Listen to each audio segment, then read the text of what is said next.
Perth Linux Users Group, talking Linux and open source.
So it's a nice little place to publish our meetings too and our interesting presentations. Other stuff coming up. At the beginning of next month, we'll have the Cross Perth Tech Meetup, which still hasn't got a better name in my mind. But as I was just saying before we started, it's the web developers, the Ruby developers, the JavaScript developers, Plug, basically any sort of tech group here in Perth getting together in this venue here at Space Cubed on St George's Terrace. And there's a presentation, and generally people mingle and cross-pollinate and all catch up and have a drink. So that's the first Wednesday of the month at this venue from about 5:30, 5:45 onwards. And again, free to join up and come along. Next month's talk, we have got, I think, Nick, what are we going to have next month? Can't remember. What are we going to do next month? Oh, geospatial, I think we were going to do a talk on. But that's still to be confirmed. In December, we have a talk scheduled on IPv6. We did do a talk on IPv6 about a year and a half ago down in Fremantle. I'm looking at Harry because I know you were definitely there because I've got you in some of the cutting room floor video footage. Not for any other reason, but so this is Adrian Woodley, who's been a Plug member for 15, 20 years or so. He's back in Perth, and he's going to do a talk on IPv6 and the state of that. Other events coming up, there's probably going to be a barbecue in December at some stage. I think Luke's looking at that at the moment. Or you met. Yeah, if anybody would like to organise it. We did it in Kings Park last year. It was just turn up, have a barbecue, hang out. So if you're interested, come along. And I think that pretty much wraps up the end of the news. Ewan, have you got anything else for news? Nope, all good. We do have our T-shirts, so everybody who ordered a T-shirt, they're $25 from Ewan. Harry's got one if you want to model it briefly. Stand up and, yeah, come on up. So have a look at our T-shirts. That's the front. And the back is our tour of talks that we've had from, when does it start? August 2012 through to October 2011, or the other way around. So thank you to everybody who gave a talk in that time. Obviously, we've been trying very hard to get some interesting talks. And once more, Plug membership is $20 a year if you'd like to join up. Obviously, no pressure, or you're welcome to come along, but it does help with some of the running costs. Thanks to Space Cubed for letting us use the space tonight. We will be having a cabling party here real soon now. Craig is our master cabler here.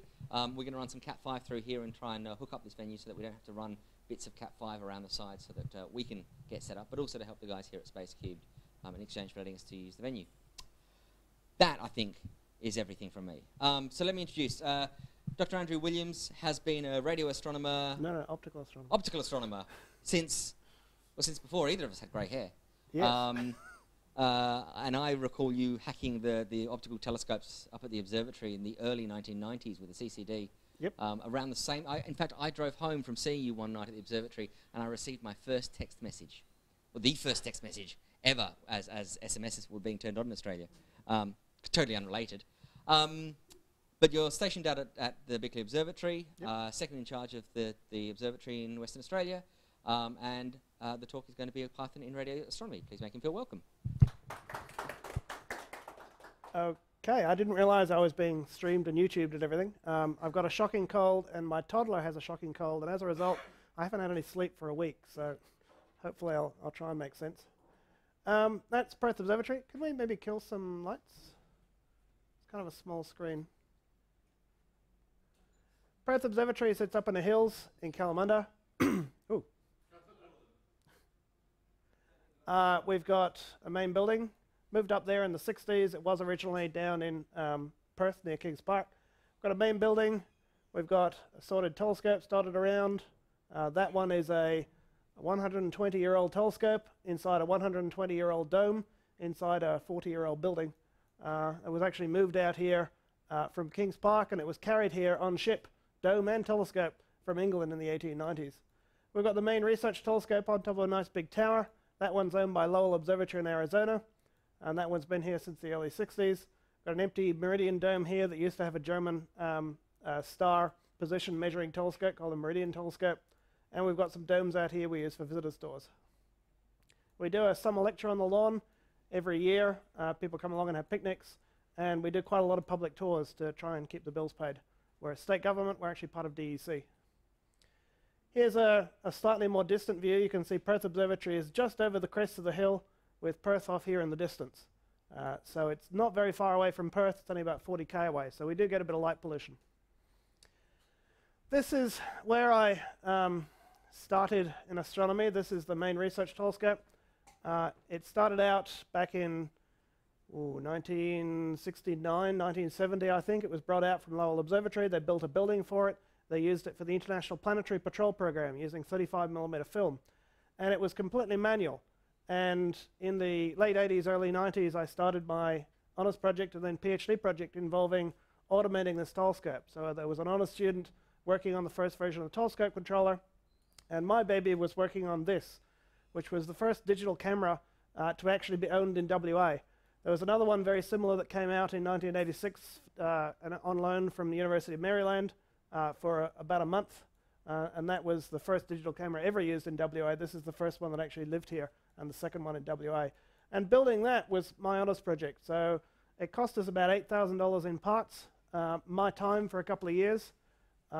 Buying one off the shelf would have cost well over $100,000, and it was a massive 1/4 of a megapixel, black and white, cooled with liquid nitrogen, so you could make long exposures.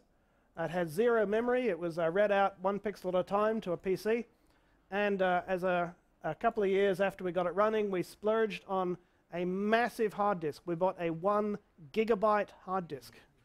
$3,000 in 1991 for a 1 gigabyte hard disk, which was a full height, full depth, 5¼ inch hard drive. So it was the size of, probably size and weight of maybe a couple of house bricks. And that was awesome. It was enough to store a year's worth of images or more. So astronomers have been involved in computers for a very long time. The first use of computers was back in the 1880s, and computers weren't electronic. It was a job title. You got a job as a computer, you sat at a desk and you did mathematics using a pencil and paper or a slide rule.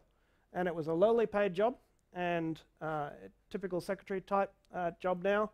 And a lot of women entered astronomy by getting jobs as computers, and then they actually started doing research on the sly, and nobody noticed until they were actually writing papers.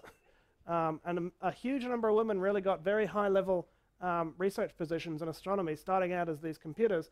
And then when electronic computers were invented, the number of women entering astronomy dropped to 0 for decades, until it became possible to actually go to university and study astronomy, if you were female. For example, even as late as the 1970s, it was impossible to use Palomar Observatory if you were female, because they hadn't got any female toilets on the mountain, and they refused to install any. Very, very hidebound and traditional, and quite ugly. So computers, they started out, even after the human versions, basically doing number crunching on positions. So you'd have tables of numbers, which were positions of stars, they might be positions of galaxies.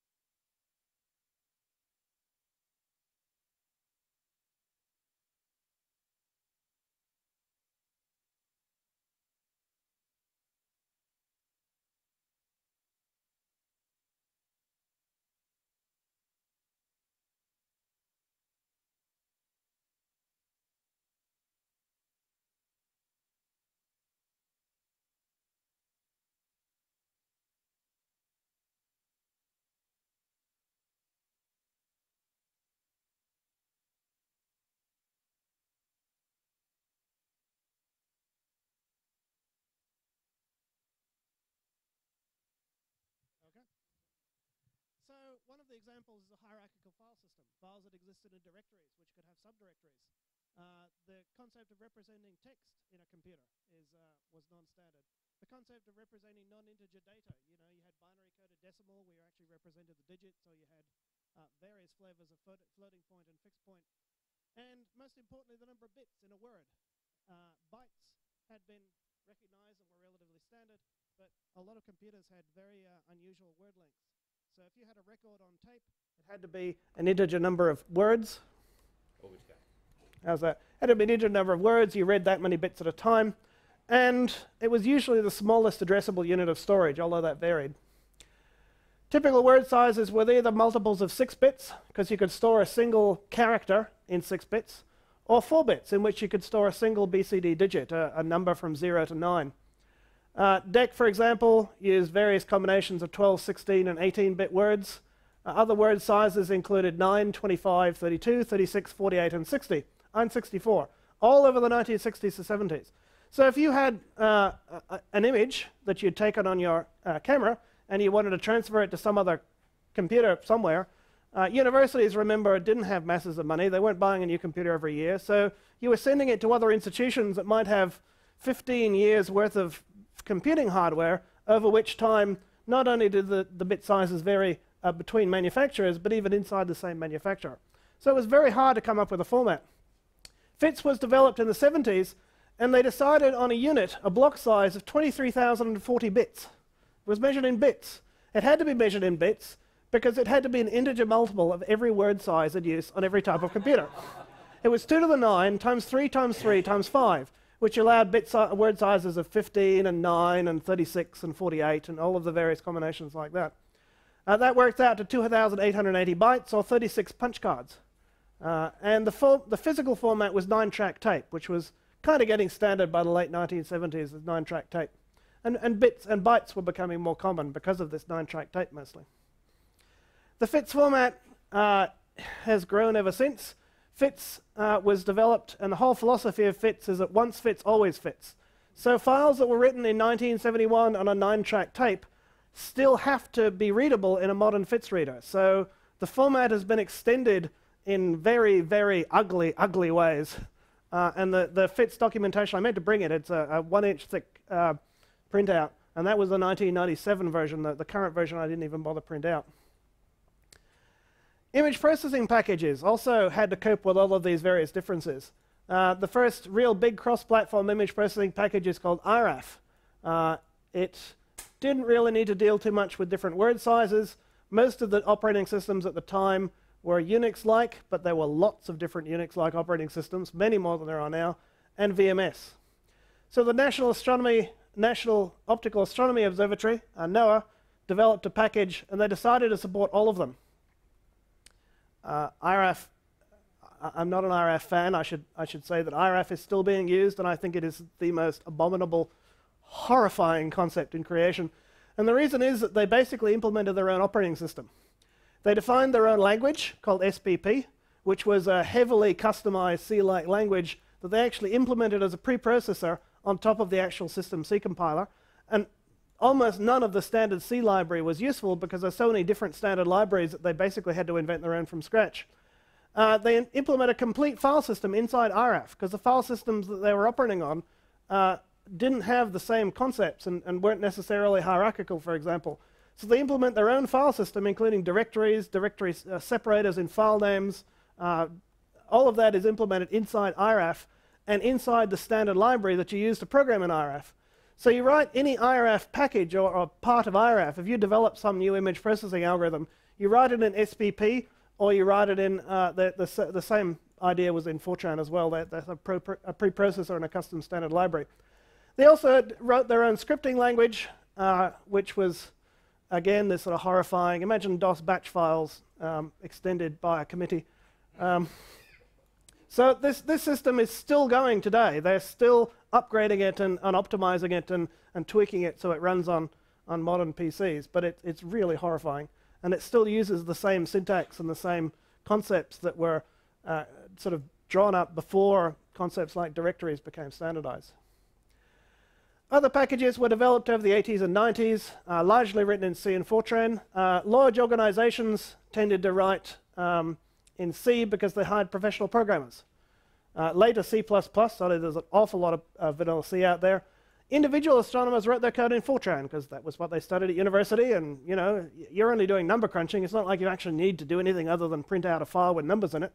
So they wrote their code in Fortran. And large quantities of the code is out there. It reads in files full of numbers. It prints out files full of numbers. The I/O consists of prompting the user for a few numbers or some text, rarely. And it does stuff. It either processes images or it processes tables. And individual astronomers wrote a lot of their own sort of hacked little bits and pieces of code to do stuff. And it's horrifying, horrifying code. I had to support some image processing code called DoFoat, and a package that actually made use of DoFoat, written by some, let's see, it was written by Polish astronomers who then said that the French astronomers could use it. The French astronomers customized it heavily and then passed it on to some English astronomers that tried to work out how it was used and then customized it a little bit. So it's this ugly Fortran and C combination with function names and everything in Polish, and the occasional French comment, usually translating to, I don't really know what this does. So it's really ugly, a lot of really ugly code out there.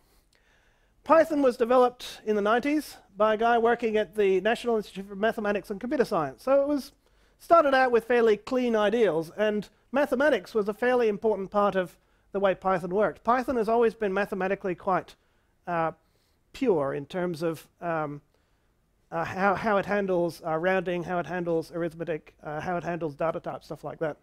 You don't see many languages with complex numbers as a standard data type, for example. C has complexes, does it? Oh, I didn't realize that. I hate C. Oh, okay. Python was designed to be highly readable. They specifically did not want terse syntax. The idea was you write code once, you read it hundreds of times, saving 10 keystrokes by using some funny combination of punctuation to mean what you should be, well, in Python, what you should be expressing as something more readable was a horrifying concept.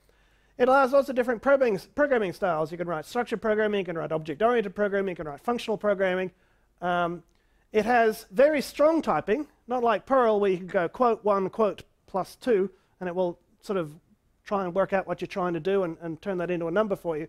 It's very strong typing, but it's dynamic. It's actually evaluated at runtime. It's highly extensible. It's got a very small core language, but a large and very powerful standard library. And it's compiled to bytecode before it's executed, a lot like Java VM. The bytecode forms almost a complete VM. There's lots of different implementations of Python. There's Python written in Java that actually compiles to the Java bytecode. So it is basically Java with a different syntax. There's Python implemented in Python. There's CPython, which is a standard. And there's a lot of different flavors. But CPython is pretty typical. If you type import this at the Python prompt, you'll get a fairly amusing description of the main concepts in Python. Things like beautiful is better than ugly. Simple is better than complex. Basically, all of the reasons why Python isn't Perl. Readability counts, sparse is better than dense. And the main thing is there should be one, and preferably only one, obvious way to do something. The reason is that you want to try and avoid the language fragmenting. If you ask two different Perl programmers to write a program, they'll use completely different facets of the language. Often one programmer won't even understand how the other programmer works because they've never used that feature before. There's so many different ways to do something that every one person only understands a subset of the language, and the other bits that they don't use, they're kind of hazy on. Whereas Python, that was deliberately avoided. And if the implementation is hard to explain, it's a bad idea. And a few jokes about being Dutch and namespaces and things like that. The real reason that Python became so popular in astronomy was the fact that in 1995, the mathematicians thought, wow, this is really cool. It's a nice, clean, modern language. We can start doing real math research. So they released a package called Numeric, adding support for n-dimensional arrays of integer and floating point data. Very, very efficiently operated n-dimensional arrays. of floating point and integer data. And that was used for stuff like matrix arithmetic, convolutions, masks, and very powerful operations like slicing and mass. So you could define an array of numbers. You define another array, which is the mask of values that are valid or invalid. So you can have quite complex operations that operate on entire arrays at a time, but still treat individual pixels differently if you need to. So you can do extremely powerful things in Python with large quantities of numerical data without actually writing loops to iterate through every pixel. All of that is done for you in the underlying C code.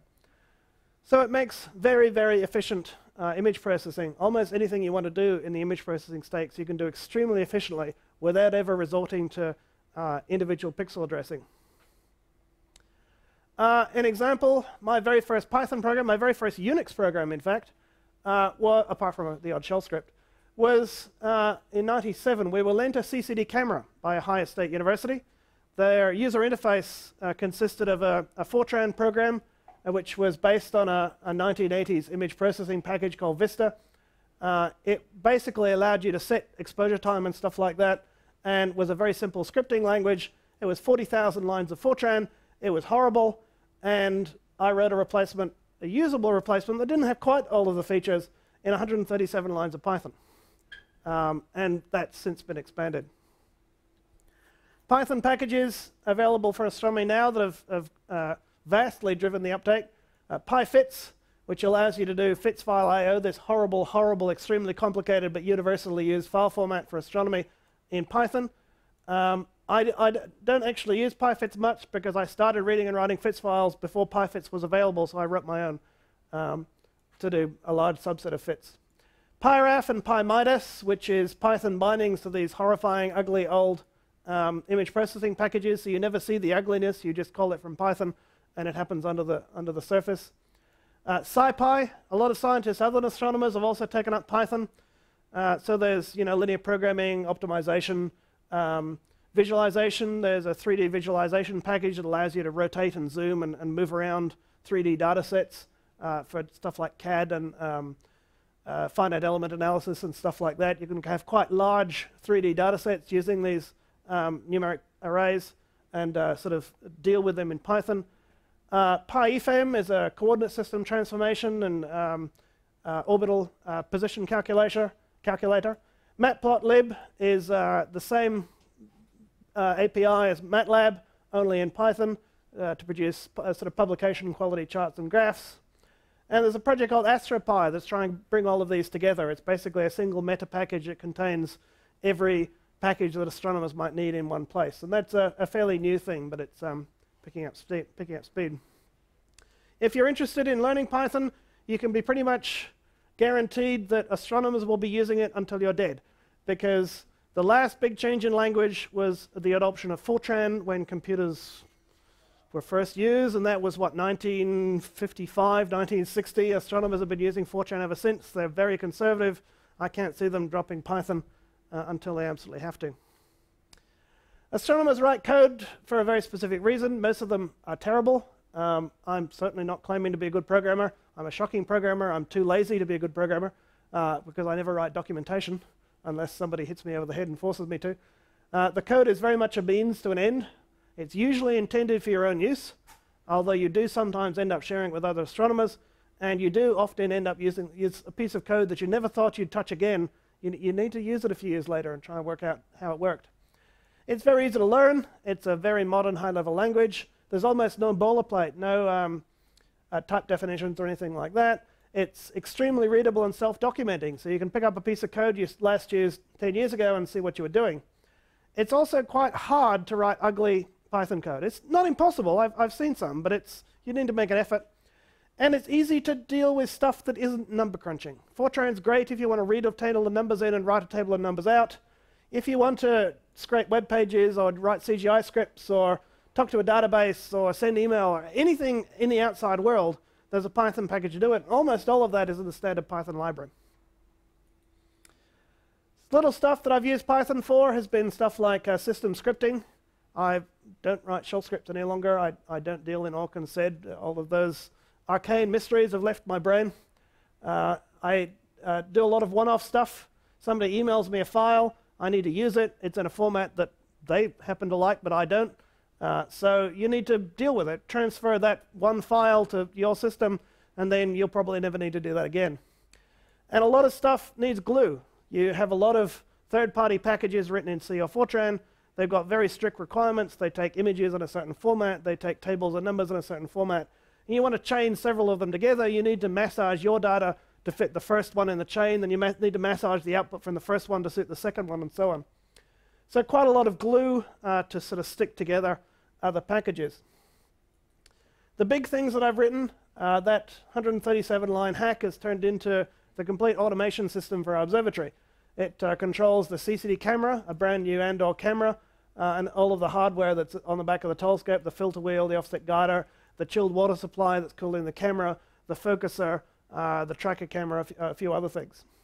Does all of the image processing. It's got different reduction pipelines, and there's a plug-in system so that you can write a new reduction pipeline for a supernova search or photometry or whatever else you want. Plug it in and register that pipeline with a certain type of image. All you need to do then is add a new image to the database, tell it that add a new object to the database, say that it should observe it once a week with this reduction type, and all of a sudden that will be not only taking the images automatically but reducing them automatically as well. Does all the weather monitoring. It interfaces the telescope controller. It can read where the position is now to put that data in the image headers, and it can salute a new target, so it actually does the automation itself. And it's got a scheduler that actually works out what to observe. It says, right, we've just finished an image. I've got a whole long list of targets. Each of them has a desired sample interval. How often do we want to observe that target, in what colors? So it says, right, what target hasn't been observed for the longest? That is close to overhead, that is not too far away from the current position. So it decides what to look at. When it's finished that observation, it decides the next object to look at. And it does weather monitoring. It closes down at the end of the night, and if it gets cloudy and all the rest of it. So this one program now basically is a complete automated telescope. The only thing it doesn't do is start up. We physically have to take the cap off the end of the telescope. So apart from that. Teljoy is the telescope controller. When we started the telescope automation, we used an isobus stepper motor controller, a CompuMotor PC23, and Turbo Pascal was the language of the day, a 16-bit Pascal compiler running on a DOS. We swapped to vPascal, which was magic in comparison. You could just create an array that was bigger than 16 bits. And under OS2. Anybody here ever used OS2? A few. Anybody here still using OS2? Reluctantly, yes.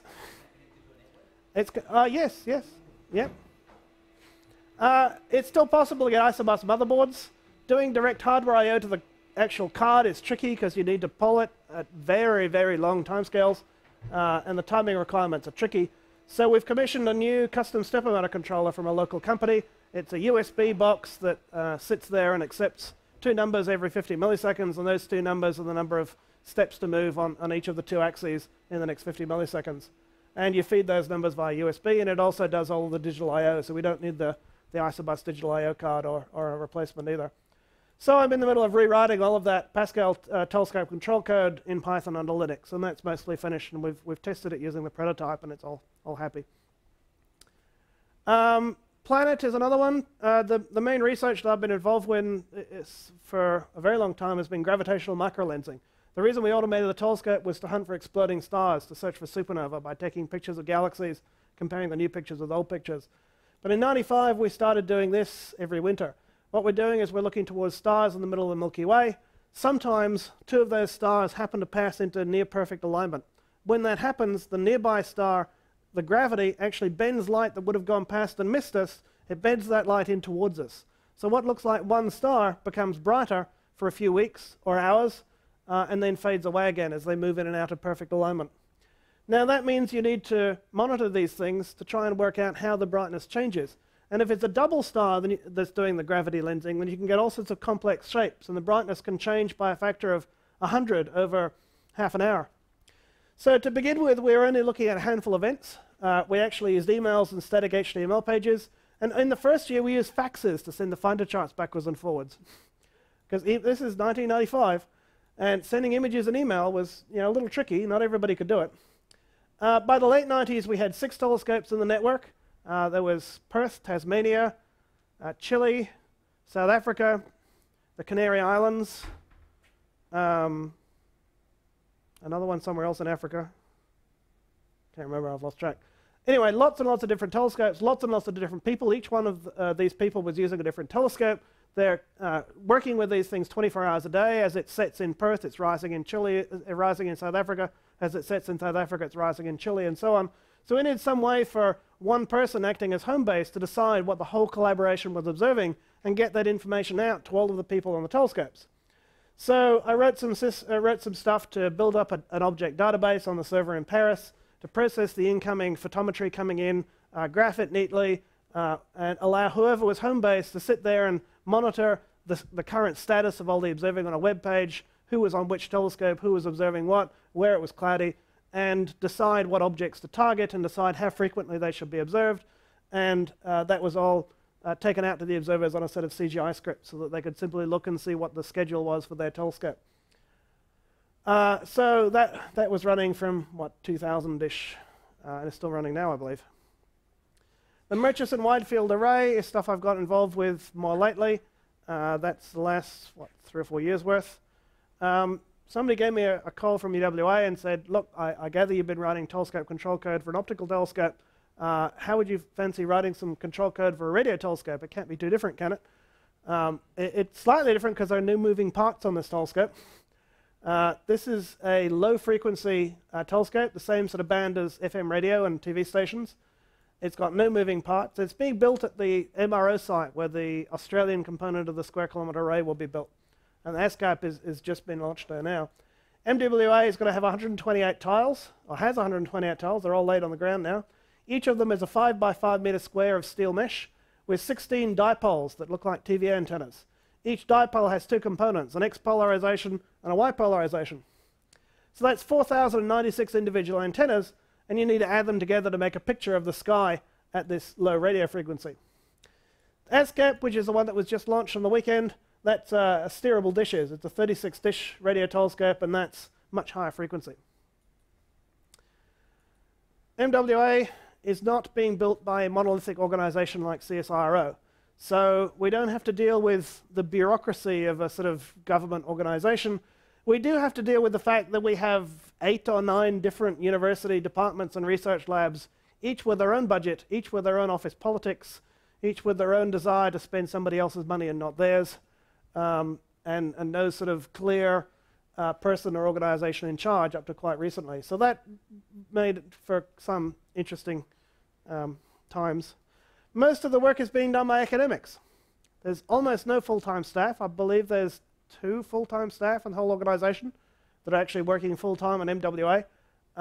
And almost all of the rest is being done by, I think more like 20 or 30 academics have put in a significant amount of time, and more like 40 have put in some time on programming and engineering and stuff like that. And the return is that these are academics. You know, they're in a position where they're paid to get papers published. So provided their name is on a paper, nobody really cares what they do or how they did it. It's only counted that they've appeared on a certain number of papers. So these academics can put in as much or a little time as they want, and you can't really tell them to do something because there's no chain of command. You can simply say, well, if you do it, the telescope will work. And if you don't do it, then the whole thing will fail and you'll have invested all this time and not get any papers. So again, it's been interesting politics, but it's working out. ASCAP is being built by CSIRO, who run the MRO site, and has got a much, much bigger budget. But MWA had the ability to get on site earlier, because everything we're doing is just mesh resting on the grass, cables run across the grass, all of the test bed we set up. We had a 32-tile test instrument with no actual physical contact with the ground at all, apart from resting on it. So we could get in before the official Aboriginal land rights and usage negotiations were done. We got permission to simply rest things there so that we could lift them up and take them away if things went sour. So ASCAP had to wait until they had the whole thing signed and sealed, and then they sent in the earth movers to dig the trenches and foundations and stuff like that.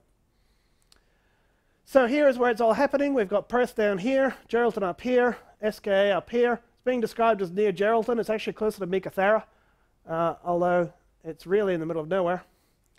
It's on Buladi Station. Buladi Station Homestead is here, and the station itself is about yay big. And Meekothara is over here. It's about 200 km due west of Meekothara. Here's what it looks like from the air. You've got breakaways, which are the sort of red hills rock you see around here. That's being worn away, turned into dust and blown away. And this area here is a very thin layer of dust over grey granite.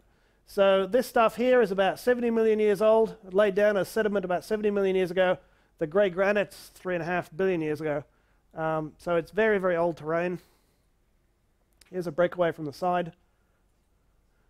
The MRO was positioned where it was because it was in an area that absolutely nobody wanted. No minerals, no ability to farm on there because the granite's about this far from the surface. It really is very unpleasant terrain. The MWA has a few main aims. The main purpose is to detect what's called the Epoch of Reionization, which is the era when the hydrogen in the universe became ionized. After the Big Bang, everything was filled with plasma. A few minutes, 3,000 years? 3,000 years after the Big Bang, that plasma fell to ground state. Recombined. The electrons recombined with the protons. So the universe became neutral hydrogen, and there were no stars. The universe was still too homogeneous for there to be stars or galaxies. Some millions or billions of years later, the first stars formed by clumps of mass collected together, and ultraviolet radiation from those stars ionized the gas and made it transparent. And it's that point that we're trying to find. We're looking at 1.4 gigahertz radiation from hydrogen that's been redshifted down to the 80 to 300 megahertz region. It's been redshifted down so far that it's now in the VLF instead of in microwaves. Not VLF, HF. We're trying to image coronal mass ejections, which are giant chunks of gas being thrown away from the sun, expanding outwards towards the Earth. And you can actually image them, and you can map magnetic fields and plasma presence in the solar system. You look at thousands of background sources, you look at the polarization as a clump of charged gas with magnetic field lines embedded in it, moves in front of those background objects. You can map where that gas is and how the magnetic fields in the solar system are being carried by these clouds of gas. Even if it's transparent, you can't see the gas. And you can detect known and unknown transients. So there's a few systems operating in parallel, and these systems will piggyback. You'll have the telescope taking data on the EOR fields, and at the same time there'll be a piggyback process of looking for changes in those fields that might be pulsars going, pulsars scintillating, or supernova going off, or whatever else. During the day, you do the solar stuff. The telescope itself has got these tiles. The dipoles don't look quite like that. They're a shorter, squatter shape now.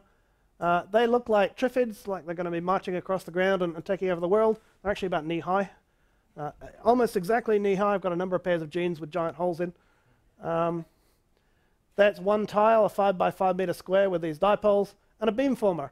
Every tile has these 16 XY dipole pairs and a beamformer to combine the signals from those 16 dipoles and turn it into one piece of coax, well, one for X and one for Y, to send back to digitize. And it does that and allows you to steer where you're pointing the beam by changing the delay between the different antennas. Every 8 tiles is connected to a receiver. So we have 8 tiles here in a little group. In the middle of that group is a receiver. And the receiver is the bit that does the analog to digital conversion and turns it into fiber. And at that point, it's all digital. It goes back by fiber to the main building where the signals are correlated. And then you've got 128 tiles, 16 of these receivers. This is the prototype, 32 tiles and 4 receivers. Rather than the receivers being actually out in the field, all the receivers are in that little hut, and all 32 tiles worth of cables go back to that little hut. And here's a few of these prototype tiles.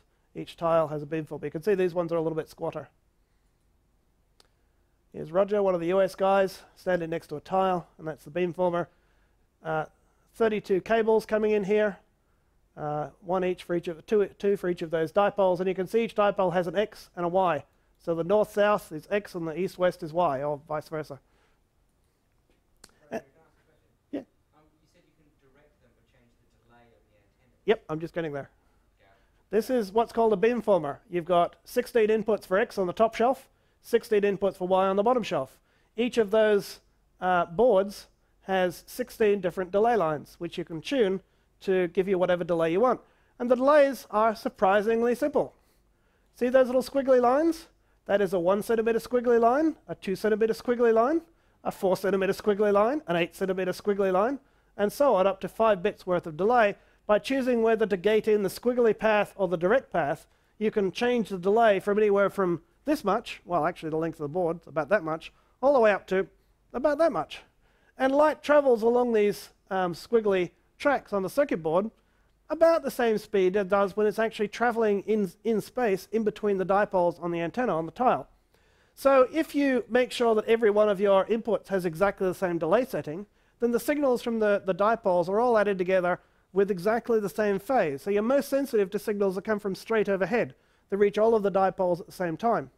Signals coming in from one angle will reach one end of the tile first, then the next, then the next, and the next, and they reach the other edge much later. So they'll add out of phase. They won't add as strongly as signals that are coming from directly overhead. By changing the delay settings, you can move that sweet spot so that you're preferentially looking over here because the delays reach these tiles. The delays are longest in these tiles and shortest in these tiles. That by the time they're added together, it's in phase if it's coming from over here. It's coarse. You've only got 5 bits of resolution in the delay setting. So you've got sweet spots in the sky that are the best spots. Yep. Does that mean every piece of coax and everything leading up to that has to be made exactly as well? Yes. Everything before you get to the beamformer, the cables are all prepared in the manufacturing plant. There's a company that makes these little boards that sit inside the bits of, you can see little bits of PVC pipe there, and each one has got 2 little boards. They're pre-manufactured with the cable, and the cable is precisely manufactured, so it's good to about 1 millimeter and the same length. And you can see little loops of cable, so that the closer dipoles have lots of looped cable, and the further dipoles go straight into the beamformer. The delays are set by a little single chip microcontroller here. The delays are set and passed, encoded on the actual coax. There's 2 coax lines going out of there, one for X and one for Y. The difference between the center conductor of the coax and the shield is about 48 volts, and that provides power via DC to DC converter to actually run this electronics. And encoded on that 48 volt line is a high frequency signal, well, not too high frequency, you don't want it interfering with the radio, but a digital signal that allows you to send messages to here to determine what the delays are. So there's a close-up of the tracks. Each of these are little analog switches. Here is the little Telstra hut that all of the receivers are sitting in. You can see all of the cables coming from the tiles. And this is what happens inside a receiver. You've got 8 different ATIM modules. Each of these ATIM modules has 2 bits of coax that are coming from a tile. So these 2 bits of coax, the ATIM module provides power that goes back along the coax. It provides data to tell the tile where to point that goes back along the coax. And the analog signal comes in here, and there's some very basic filtering in the ATIM and lightning arresting and stuff like that. It then goes into an ASC. There are 2 ASCs, each of which handle 8 channels of 4 dipoles in X and Y. And this is a 300 megahertz bandpass filter, some preamplifiers and variable attenuation and stuff like that. Then you've got the signals coming out of this analog board into an analog to digital and analog to digital and filter board. So that does the A to D conversion. It digitizes at 655.36 megahertz, which you'll probably recognize as a magic number. It's got a polyphase filter bank, a fast Fourier transform filter bank that splits it up into 24 channels of 1.3 megahertz each. So after that point, it's digital. That connects to an aggregation and formatting module, which is this is basically just a board with a whole bunch of FPGAs on it. This is a board with a whole bunch of analog stuff on it, board with a whole bunch of FPGAs on it, and this is another board with a whole bunch of FPGAs on it. This takes the 2 digital streams from the 2 ADFBs, combines them and formats them, and dumps it out 3 optical fibers. And basically out of here, you get a continuous stream of bits with some very basic header information every second. Coming back in here, you've got a single fiber that contains your 655.36 megahertz clock, so all receivers have the same clock. You've also got a 1 pulse per second tick encoded on that is a longer clock pulse, and that synchronizes the metadata, the header information that comes out of the AGFO. And that handles keeping all the receivers in sync. And all of this is controlled by a little box a little single board x86 macro running Linux. It's got a PostgreSQL server on it to store internal data. It talks to the outside world via an RPC mechanism called Pyro and via XML over a socket. It uses digital I/O to communicate with the ATEM boards. It uses I2C buses for controlling all these power supplies and turning them on and off and reading all the temperature sensors. And it uses USB to communicate with the AGFO and the ADFB cards, all of the FPGAs. So a few different processors doing USB communication, I2C communication, and does all the control. And it's got a standard bidirectional 2-fiber link at 100 megabit to the monitoring control system, which is the bit that actually tells all these things what to do. I should point out, before I go any further, that I've got nothing to do with the actual radio astronomy side of this. I've got nothing to do with all of the data coming out here, or the analog stuff, or polarizations, or visibilities, or image processing of the radio side of things. What I've been doing is the fairly nitty-gritty details of processes running on the single board computer to send the right data out to the delay lines and read temperatures and get them back and stuff like that. Yep. Those different tasks, you said about changing the sweet spot. Yep. Between the different tasks, does that mean you can get a focus, or is it not fine enough? Each individual tile acts like a very, very coarse pointing instrument. You can go to about 15 different positions in the sky where you get high sensitivity. There's other positions where technically you're pointing there, only you're not combining things in a very efficient way, so you're losing a lot of signal. So there's a bunch of positions in the sky. That's really just to eliminate signals you don't want. A radio telescope has a main center spot that it's sensitive. It also got side lobes. So you're mostly sensitive at the front, but you're also very sensitive out that way and that way. And you want to make sure that you're not looking at something up here while the center of the galaxy is over here in your side lobe, for example, or the sun's over there in a side lobe. So what they do is they try and move around so that really bright, noisy sources that they don't want to contribute are in a dead spot in the pickup pattern, and the sweet spot is somewhere near the bit they're actually interested in looking at. It's not like you point an optical telescope and you go, right, I'm looking there. You don't have that sort of resolution. The resolution comes in when you combine all the tiles together using an interferometer. So I'll get into that in a tick. So here are the 4 digital receivers for the prototype sitting in a rack. Each one of these boxes has a whole bunch of cables going to the receivers, and there's a whole bunch of computers here to do the data processing, the image processing. Here's a guy called Mark Watterson peering inside one of these receivers. You've got the single board computer, you've got your power supplies, you've got your ATEMs down the front near the connectors, you've got your 2 ADFBs and your AGFO. This is what they look like now.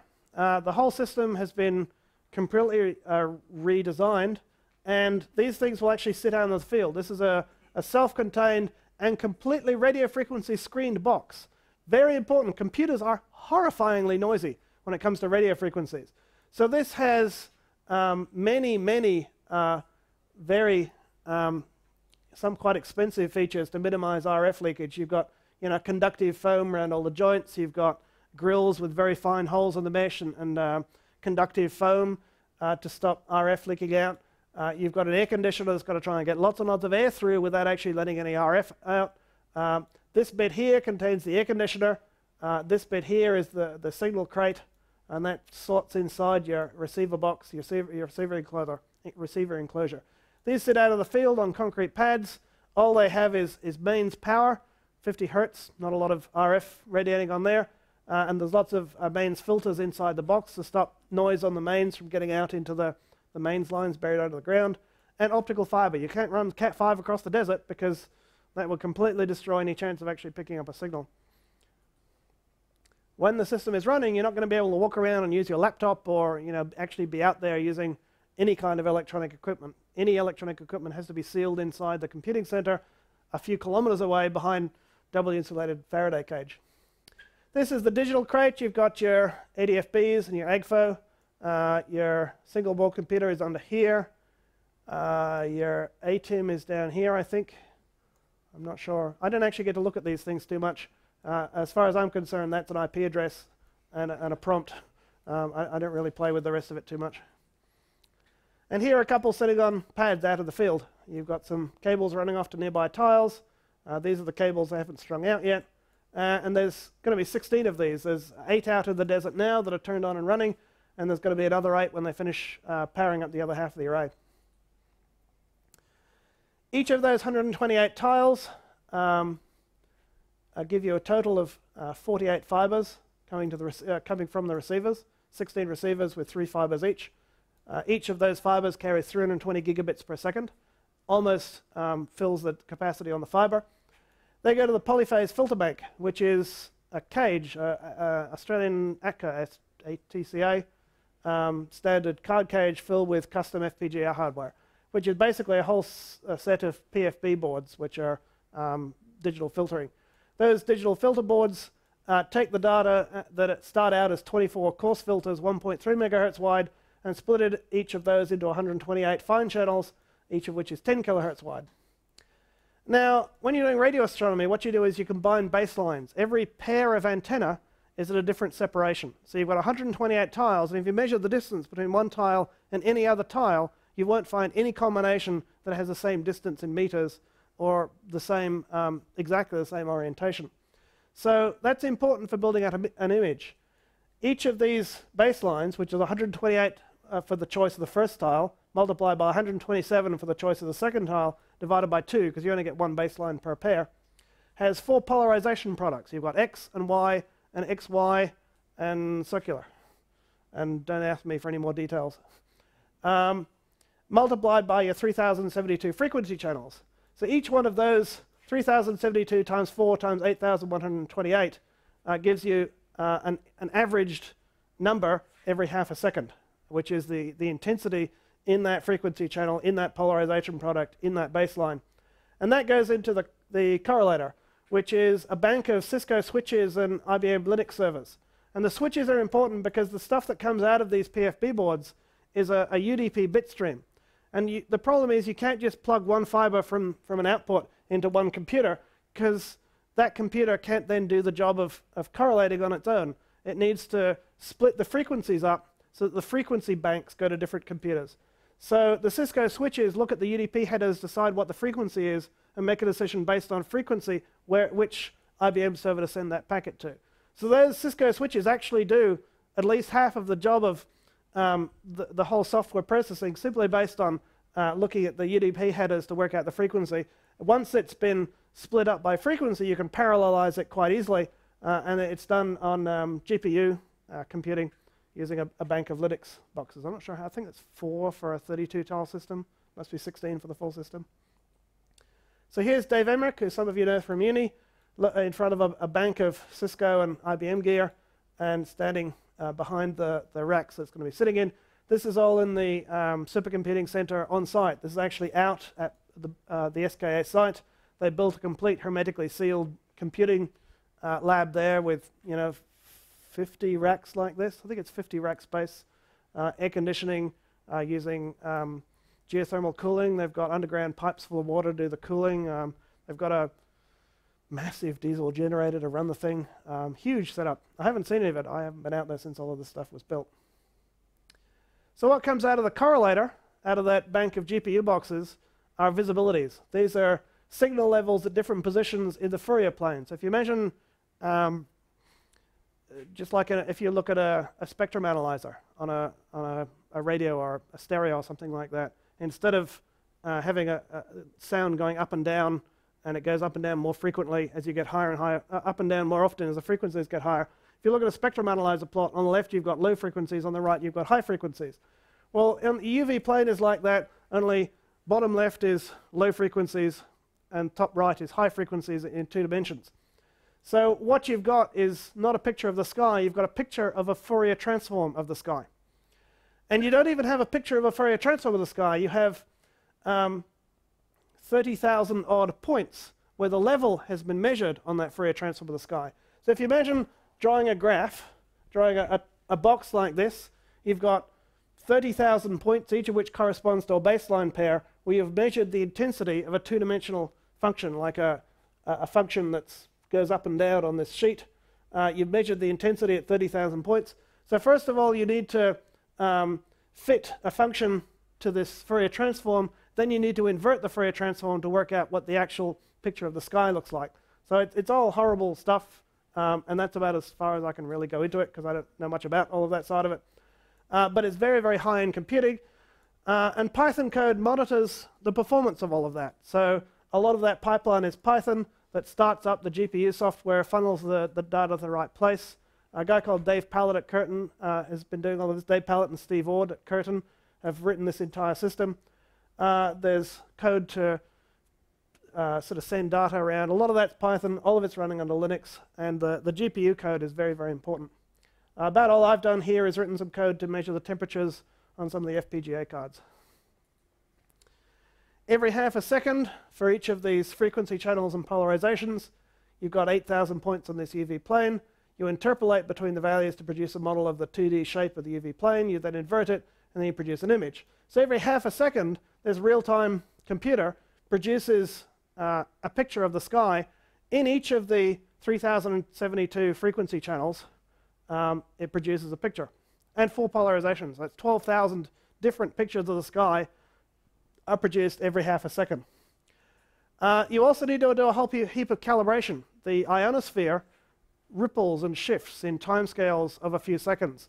So if you measure the position of a radio source here, a minute later it might be over here. A minute here it might be here, and it'll wobble around on like timescales of a few seconds. So what you need to do is look at the whole sky, measure where all of your sources are, use the fact that you know exactly where some of the brighter sources are because you've been looking at them for a really long time and you've averaged position. So there's maybe 500 sources over the entire sky that you know the position of very accurately. You see where they've been shifted to, and then you shift all of the other ones nearby because you know that section of the sky has been shifted by this amount. So you can transform the sky back again to what it would look like without this distortion using known bright sources in this low frequency. And as well as shifting, there's also phase shifts and other effects you need to correct for as well. But you do it because you can look at the whole sky at once, and there are bright sources that you know the positions of that you can use to shift this data before you average it. There's no point in averaging data if every single source is moving around over a large position because you're going to average out that blurring. So this is something that's never actually been done before. Nobody's ever actually made a low-frequency radio telescope with this sort of all-sky sensitivity to allow you to do this ionosphere calibration in real time. So it's kind of new stuff. The computer that does all of that is a 16-node, I believe it's 16-node cluster. And again, it's x86 machines running Linux with NVIDIA GPUs. Most of the processing is on the GPU. Each of these nodes is going to have a GigE fiber from the correlator bank, and it produces a subset of these frequencies and polarizations. And there's not much communication between nodes, so it's pretty efficient. And it's far too fast a data rate from the correlator to store, so you need to do all of this calibration and averaging in real time. And again, the bulk of that real-time software is either written in Python or wrapped in Python. So there's a lot of Python going on there in the pipeline. And stuff like the transient pipeline. As these images are averaged, there are other sections of code running in parallel that go, well, let's compare this image to the last image, see if there's any changes. And a lot of that stuff in Python as well. And again, this is stuff that I've never dealt with at all, so don't ask me any questions about it.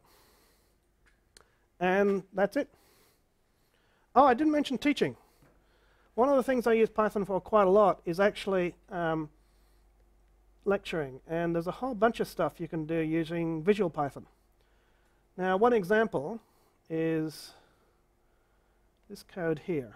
This is very simple code that defines a floor as being a box, color blue, certain dimensions.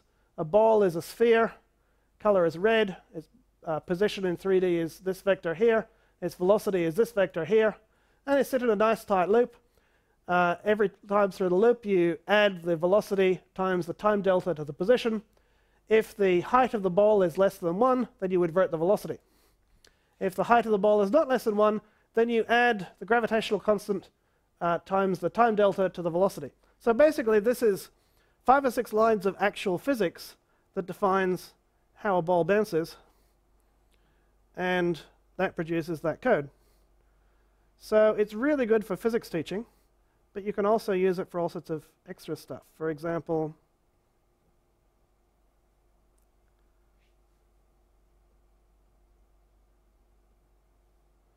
this code here defines a sphere of position 1 by 10 to the 11 meters, radius 2 by 10 to the 10 meters, a mass of 2 by 10 to the 30 kilograms, a certain momentum. Another star with another radius. Defines very familiar if you've ever done high school physics. Force equals g times one mass times the other mass divided by the distance squared. And because it's a vector, you're actually doing the distance vector divided by the magnitude of the distance vector cubed. That is the change in momentum. And then you say, let's run that code. So you can demonstrate an orbit and actually get the students to experiment with different masses, to experiment with different starting velocities. I tend to use it for something a little bit more exciting. For example, this is kind of handy for demonstrating how the phases of the moon work. That guy there is standing in the same spot of the moon. When the full moon happens, the moon is behind the Earth and the whole side facing the Earth is illuminated. That's last quarter.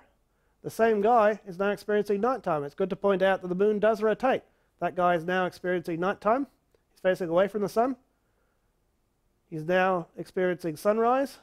It's now first quarter. The side facing the Earth is coming up to being fully illuminated again. So you've got illumination effects, you've got textures, you can wrap around objects, you can do fairly sophisticated stuff.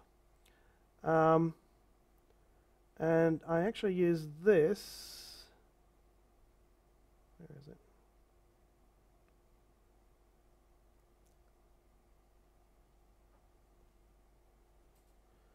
This code here is a solar system simulator. It's got my own toy in-body gravity engine to actually calculate the force due to gravity on every object from every other object. You can define a certain number of asteroids and planets in the solar system, where you want those asteroids to start in terms of distribution of orbits. And this is going to start a whole bunch of asteroids in very similar orbits to Jupiter. So you can see a whole bunch of asteroids are getting scattered by Jupiter. So I can zoom out and see what's happening. And because it's 3D, you can pan around. I can lock on and actually see what it's like from Jupiter's point of view.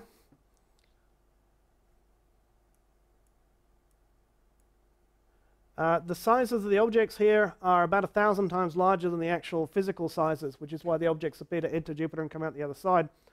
But if you look at the running log, you can see the objects that have left the solar system, and sometimes you actually get collisions. So I did this in a course on solar system dynamics, talking about orbital mechanics, evolution of the solar system, evolution of the asteroid belt, and you can have the students playing around with different distributions of asteroid orbit, working out which ones are perturbed by Jupiter, which ones aren't, stuff like that.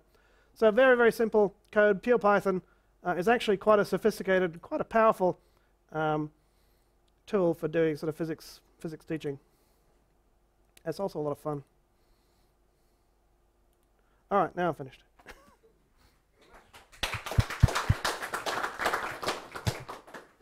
Any questions? And I've got a mic so we can hopefully I've got this turned on. Take some questions real quick.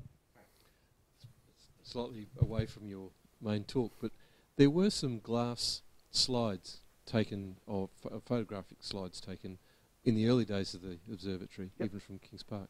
Did anybody ever scan those and extract data from them? No, we have them all archived. They're all stored mostly in a fireproof safe for the older ones, and on metal shelves in the storeroom for the newer ones.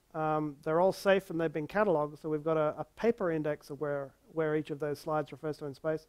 We haven't actually scanned them. There was an effort to in the late 80s, early 90s, but the computer technology just couldn't handle it. There was a volunteer trying to set it up using a sort of an IBM XT and a single point scanner and stuff. Yeah. It would be possible to now using a standard commercial scanner. It needs to be a slightly more sophisticated one because the plates are about that big and it's a little bit bigger than a standard scanner can illuminate from behind. But it's something we simply haven't had the manpower to do.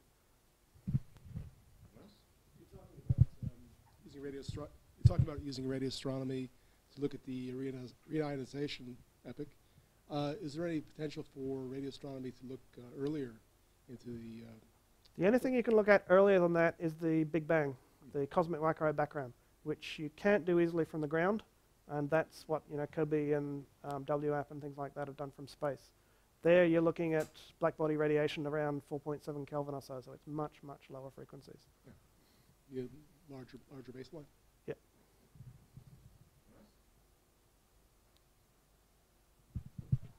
Okay. In which case, please thank Dr. Andrew Williams. That's pretty much it, I think, for tonight. So we'll wrap up filming, but obviously you're welcome to hang around and ask any questions afterwards. So thank you, everybody. See you next month.